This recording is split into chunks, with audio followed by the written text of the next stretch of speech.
नए ड्रामे के अंदर फाइनली वो सीन आपको नेक्स्ट एपिसोड में देखने को मिलेगा जिसका आपको बेताबी से इंतजार था। यहाँ पर बहुत ही खूबसूरत एपिसोड होने वाली है और बहुत ही अच्छे से लिखा है। यहाँ से इस ड्रामे को मेरे दिल को सेटिस्फेक्शन हुई, मतलब ये देख करके आयरा के साथ जो होने वाला ना, मतलब आयरा की एग्जाम्पल बिल्कुल वैसे ही है। जब आप अपनी औकात से बाहर हो जाओ या फिर आपको आपकी औकात से ज्यादा मिल जाए तो आप क्या कुछ करते हो। काफी डिटेल से इंटरेस्टिंग डिस्कशन होने वाली इसी के अराउंड, लेकिन उससे पहले अगर आप लोगों ने पीके लग्जरीज वेबसाइट को विजिट नहीं किया तो भैया बहुत कमाल की सुपर्ब सेल चल रही है। ऑलमोस्ट सभी चीजों के ऊपर 50% ऑफ है। नीचे डिस्क्रिप्शन में और प्रिंट कमेंट में आपको लिंक मिल जाएगा।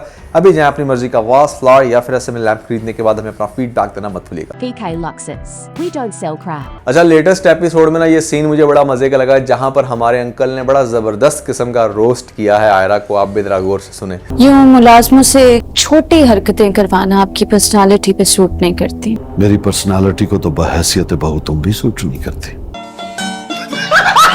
अच्छा, सबसे पहले आप समझने की कोशिश करो कि यहाँ पर आयरा को इतने लोगों ने समझाया। सबसे पहले इसकी भाभी ने इसको समझाया, भाभी से भी पहले जैद ने इसको समझाया कि तुम इस तरह की तो नहीं थी, तुम्हें क्या होता जा रहा है। फिर इसकी भाभी ने इसको समझाया। आसिफ अंकल ने भी कहीं ना कहीं ये बताया कि भाई इस घर में रहना है तो इस घर के कुछ रूल्स हैं।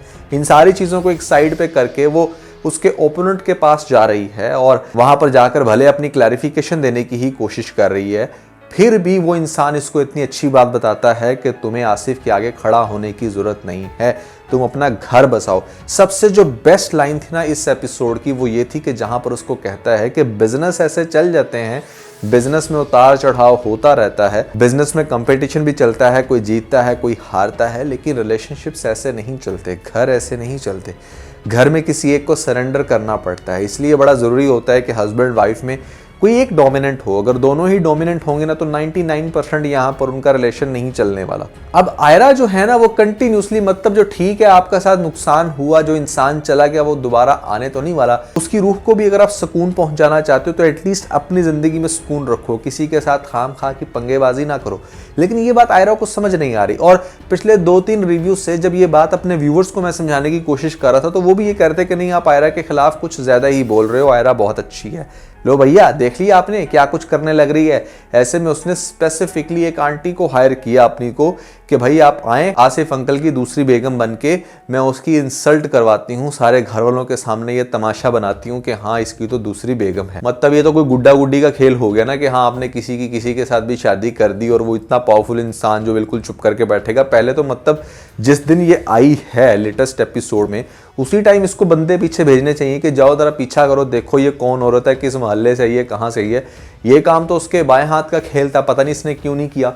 उल्टा आसिफ अंकल यहाँ पर आयरा को कहते फिर रहे थे कि इसको घर से बाहर निकालो। अरे भैया तेरे पास इतनी बड़ी फौज है, यहाँ पर काफ़ी घर में काम करने वाले जिसमें मेल फीमेल दोनों होते हैं, तो क्यों तुम्हारे लिए इतनी डिफिकल्टी हो गई। तो that was a really bad move जो कि आयरा ने की। और फिर उसके चलते उसने फौरन से जैद को भी बता दिया कि हाँ आपके अब्बे ने तो दूसरी शादी किया है। जिस तरह लड़कों को बड़ा फर्क पड़ता ना कि हाँ उसके अब्बा 2 शादी करे 3 करे, भैया उसकी बला से 10 करे। लड़के बिल्कुल भी केयर नहीं करते अनलेस कि उनकी माँ एग्जिस्ट करती हो, जो कि जैद के केस में नहीं है। तो ये सब कुछ करने के बाद नेक्स्ट एपिसोड में फिर से एक दफा उसको धमकाने के लिए कहीं से फेक, मतलब कहने का ये कि निकारनामा भी शायद वो बना के ले आए और इसके घर में बड़े आराम से टेबल पे बैठ के उसको धमकाने लग रही है। मतलब आप उसके घर में बैठ के उसको धमका रहे हो और वो बड़े आराम से डर जाएगा।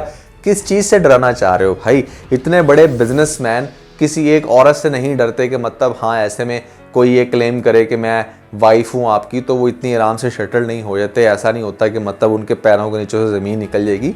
ये हाँ बिजनेस पर्सपेक्टिव में कोई धचका यहाँ पर लगाती आयरा तो फिर समझ में आता था कि हाँ जैसे बहुत ज़्यादा सैफ आसिफ अंकल जो है वो टेंशन ले रही है, जैसे पहले एक प्रोजेक्ट वाला सीन हुआ। तो ये थोड़ा सा मजाकिया था मेरी नज़र में। अब आयरा ने जो गंद घोला है ना ये इसके अपने ही मुंह पर आएगा। आप देखोगे अगली एपिसोड में कि यहाँ पर सबसे पहले तो वो जो औरत है उसको डेफिनेटली पुलिस पकड़ कर लेकर जाएगी और आपने ये जो भी प्लानिंग कर रखी होती है ना ये मतलब फिर तभी एक्सपोज होती है जब आपका वो बंदा पकड़ा जाए जिसके थ्रू आप काम करवा रहे हो। तो वो औरत डेफिनेटली पुलिस में जाकर सारी बात कर देगी कि हाँ इनकी जो बहू आयरा है वो इनसे खुश नहीं है, उसी के कहने पे मैंने ये हरकत की, जो कि डेफिनेटली जब सबके सामने बात आएगी तो अच्छी खासी आयरा की इंसल्ट होगी। But this is the beginning. अगर आपको ऐसा लगता है कि हाँ बस इसी के चलते जैद भी फ़ौरन से घर से निकाल देगा, नहीं, जैद को बहुत सारे मजीद प्रूफ्स चाहिए कि हाँ इसकी ये जो आयरा है ना ये चिंडाल बन गई है और जो एक्चुअली में चिंडाल थी वो अच्छी औरत बनती जा रही है।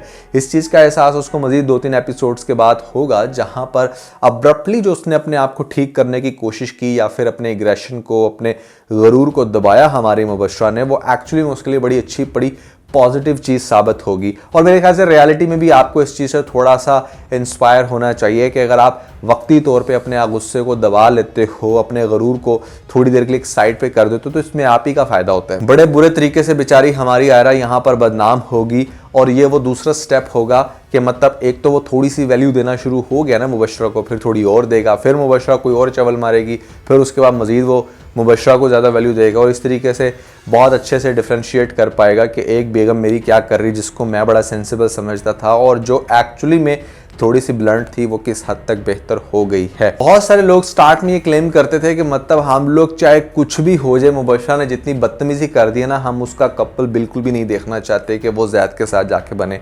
बट राइटर ने इतना अच्छे से लिखा है, यहाँ पर मैं जंजीबील को ज़रूर अप्रिशिएट करूँगा, जो हमेशा से अपने स्क्रिप्ट से बहुत ज़्यादा इंस्पायर करते हैं, स्पेशली मुझे तो बहुत इंप्रेस करती हैं।